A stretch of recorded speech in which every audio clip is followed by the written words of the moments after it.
Matapos ang mahigpit na kompetisyon buong linggo, tuluyang nasungkit ng Philippine Under-12 PG team ang tansong medalya sa katatapos na All Japan Baseball Championship.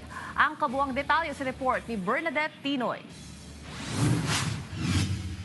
Kasunod ng ilang araw na pakikibaka sa bansang Japan, tuluyan nang nagtapos ang kampanya ng Perfect Game Philippine Under-12 team sa 2026 All-Japan Baseball Championship. Isa sa historical feat na naitala ng kuponan ay matapos talunin ng home bet na Japan sa score na 8-4. Sa semifinals naman, muling nakaharap ng Philippine squad ang Japanese team at hindi pinalad na makatungtong sa final round. Nagtapos ang thriller match sa score na 6-5 kung saan napasakamay naman ng Filipino young batters ang tansong medalya sa torneo.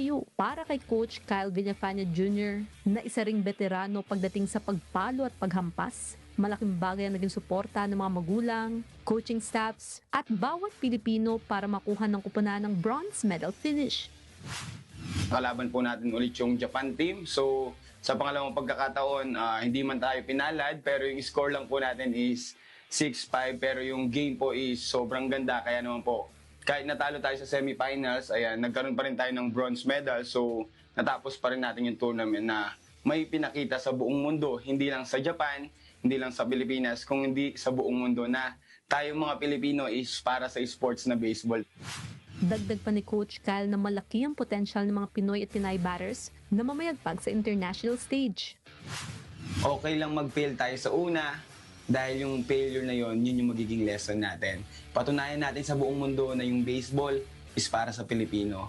Na yung baseball is may pag-asa tayong makapag-aral ng kolehiyo, makatungtong sa national team, makapunta sa iba't ibang bansa para isuot yung Pilipinas at ipakita sa maraming bata sa buong mundo na itong sports na to is kaya nating dominahin. Suportahan po natin yung mga anak natin. Tandaan natin na yung kasiyahan ng mga anak natin is ipaglaban yung bansang Pilipinas.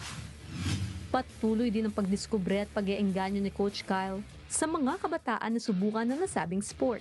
Bernadette Tinoy para sa Atletang Pilipino, para sa Bayan.